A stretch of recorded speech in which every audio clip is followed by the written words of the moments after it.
Have you ever had that moment where you think, why is this still so hard? I've been working on my English for years. Shouldn't I be better by now? And maybe the worst thought of all, maybe this is as good as it gets. That heavy, discouraging feeling, like you're doing everything right, but nothing is changing.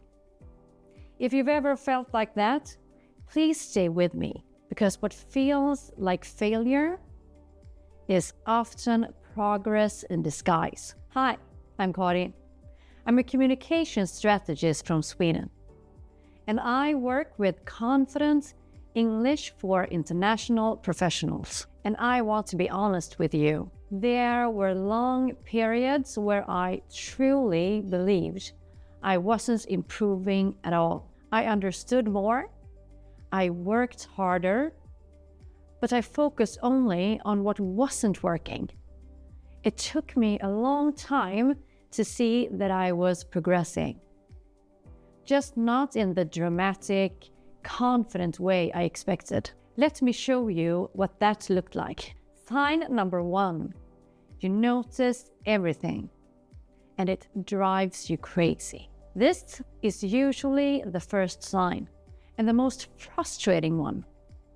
Suddenly, you notice every awkward sentence, every pause, every word that didn't come out right. And you think, why am I getting worse? I remember leaving meetings thinking, why did I say it like that? I know a better way to say it.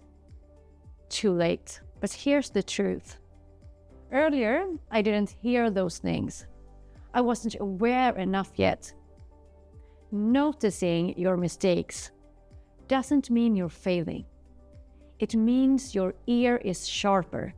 Your standards are higher, and you can't improve what you can't hear. Sign number 2. You feel a different kind of uncomfortable. In the beginning, the discomfort was simple. I don't understand. Later, it changed to, I understand everything, but I can't express myself the way I want. That stage is hard because you're close, but not there yet. I remember thinking, my ideas feel bigger than my English, and that gap hurts. But it only exists because your thinking has outgrown your language, and that is a sign of progress. Sign number 3, you freeze, but you don't disappear afterwards. There was a time when if I froze in a meeting, it ruined my entire day. I replayed it in my head. Why didn't I say anything? Everyone must think I'm incompetent. Later, something subtle changed. I still froze sometimes, but I recovered. I said something later. I joined the next conversation. I didn't avoid the next meeting. That ability to move on is emotional fluency, and it matters more than perfect English.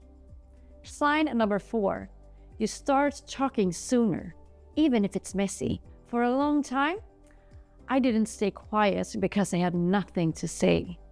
I stayed quiet because I was waiting for the sentence to feel correct, complete, even impressive. I wanted the words to sound right in my head before I let them out. And while I was doing that, the conversation kept moving. Someone else jumped in, the topic changed, and the moment passed. And afterwards, I'd think, I should have said something. I had a good idea. Why didn't I speak? Progress didn't mean that my English suddenly became better. It meant that I stopped waiting. I started talking earlier, while the thought was still forming, while it was still a bit rough. I'd say things like, I'm still thinking this through, but let me try to explain this simply, or here's what I'm thinking so far. Were those sentences perfect? No. But something important happened. I was present. I was part of the conversation, not just an observer. And each time I spoke a little earlier, my brain learned something. It's safe to enter before you're ready. And that shift from silence to participation is real confidence growing. Not loud, not dramatic, but steady. Sign number 5. You trust yourself again. This one is quiet. There's no big moment, no confidence switch, no applause. But one day I noticed something had changed. I was in a meeting and someone asked a question. And instead of that familiar panic, oh no, I don't know how to say this, there was space. I spoke, not perfectly. I paused, I adjusted, and I said, let me say that again. Or, that's not the right word. What I mean is, and something surprised me. I didn't feel stupid. Earlier, every small mistake felt like proof that I wasn't good enough, that my English wasn't professional, that I shouldn't be speaking at all. A missing word used to feel like failure. A pause used to feel embarrassing. Correcting myself felt like weakness. But now, it just felt human. I trusted that I could rephrase if it came out wrong, or clarify if someone looked confused, and correct myself without apologizing. I didn't need the sentence to be flawless. I needed the message to land. And the moment I stopped judging myself mid-sentence, my voice changed. I sounded calmer, more grounded, and more like myself. Because confidence isn't believing you'll say everything perfectly.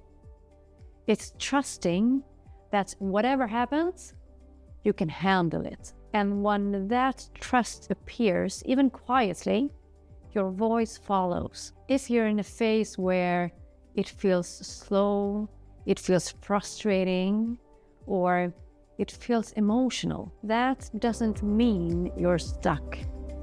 It often means you're right in the middle of growing. And tell me in the comments, which of these signs hit you the hardest?